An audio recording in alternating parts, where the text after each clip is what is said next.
Two cavemen walk into the same bank. Same logo over the door, same card in the pocket, same little chime when the shinies land. One walks out bitten. The other walks out bowed to. Three completely different animals living behind one name. Down low it bites. In the middle it farms. Up top it bows. The bank doesn't care who you are. It cares which side of the door you're standing on. Take Dave. Checking account, a card, 40 shinies till Friday. To his bank, Dave isn't a customer. Dave's the meal. But climb high enough, and the same bank that finds Dave for running dry will fly across the country just to shake your hand. 6 doors stacked from the bottom of the pile clear to the top, and Ogg's going to walk you up every one. 0 shinies to 25 million. Somewhere on this ladder, you'll find your own door and the animal waiting behind it. Same logo, 3 animals, 6 doors. This is how the bank treats you at every level of wealth, explained. Level 0, below the door, Dave's cousin doesn't even have an account. To the bank, he isn't a caveman. He's a blank space, not even worth biting. Sounds harmless. It's not. When you've got nothing, every basic, shiny task turns into a service you rent. He cashes his pay at a storefront that skims a cut just to hand him his own shinies. He buys a prepaid card that charges him to fill it, charges him to spend it, then charges him to ask what's left. A toll just to touch shinies that were already his. Down here, nobody banks you. The scavengers pick you instead, and a real account doesn't free you. It just hands you to the beast with teeth. Level 1, the fee zone, where it bites. So Dave opens a checking account. Welcome inside the jaws. Here's the part that'll break your brain. This rung, the broke one, the bottom, feeds the bank better per caveman than any rung above it. The people with the least are the richest meat. In 2024, the biggest banks pulled about 5 billion shinies out of cavemen for running dry, and one beast took a fifth of that whole pile by itself. JP Morgan Chase. More than any bank in the country. The bank's own name for the charge is overdraft fees. Sounds neutral, almost paperworky. The honest name is the one Ogg just used. They fine you for being short. Watch how the bite works. Dave's balance slips under some minimum he forgot existed. A maintenance fee.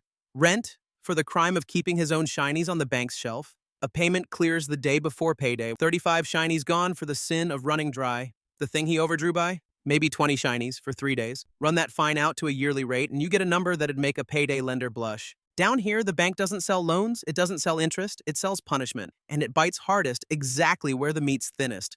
Cool system. Side note, Wells Fargo paid 3 billion shinies in 2020 over millions of fake accounts opened in their own customers' names. Still in business, still fining cavemen for running dry. The fines help cover the legal bills. Level 2, stable and quietly farmed. Dave gets a raise, clears the minimums. The biting stops. The bank goes quiet. Friendly even. Dave figures he finally made it. He didn't. He just got moved off the bite pile and onto the farm. He buries his spare shinies in a savings hole the bank dug him. The bank pays him almost nothing to leave them there, a fraction of a percent. Then, Dave never once sees this.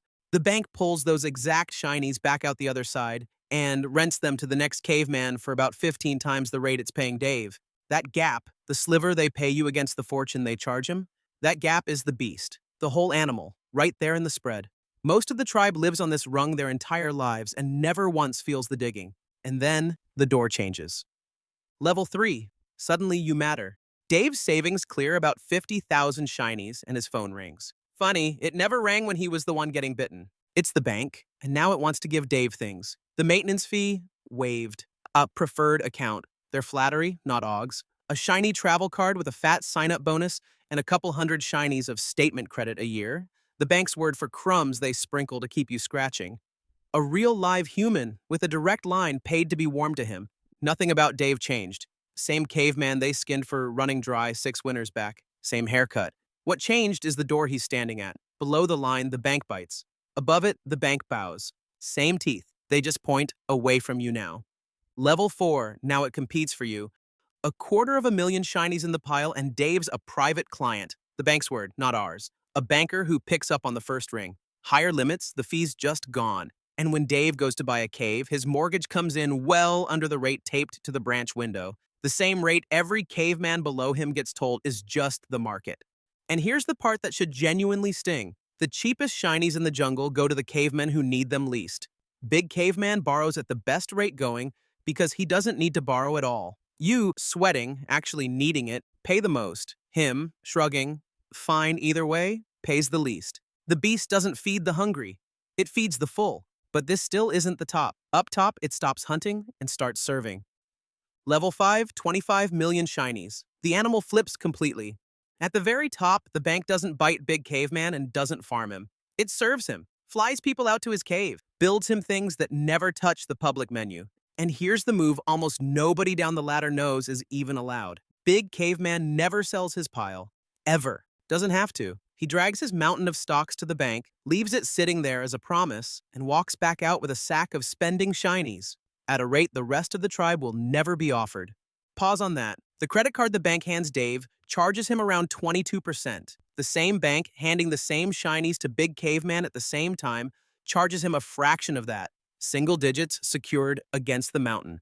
Same building, same beast, opposite teeth. But the rate isn't even the best part. Because Big Caveman never sold a single rock, he never pays the cash-out toll every working caveman pays the second they sell. Cash out 10 million in gains the normal way, and that toll takes almost a quarter, nearly 2.5 million shinies gone in a single swipe.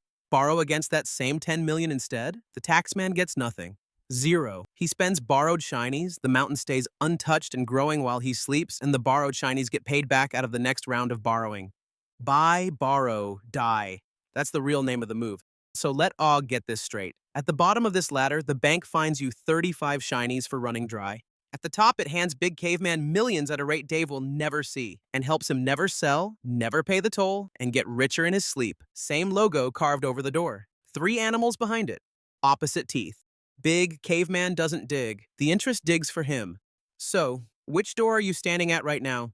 Be honest, because this is the ugly part. The animal you get shown has nothing to do with how careful you are, or how smart, or how hard you grind, none of it.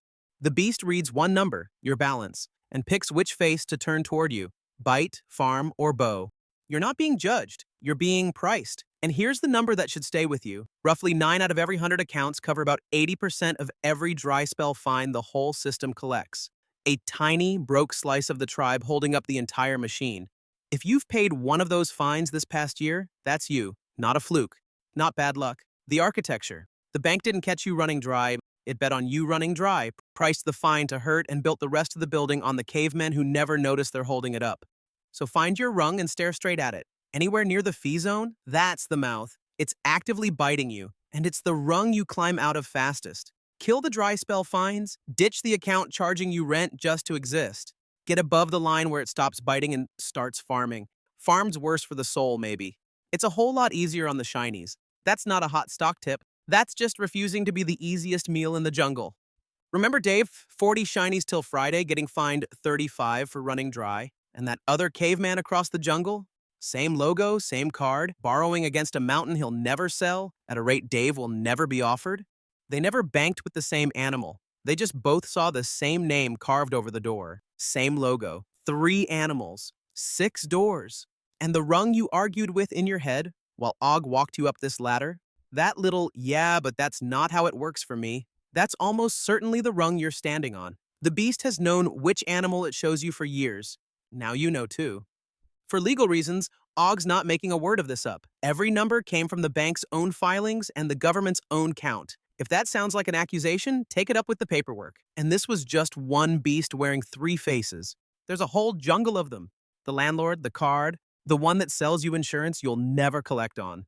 Og's going to walk you through all of them. So if Og just showed you which door you've been standing at and what's been waiting behind it, do one thing. Join the tribe.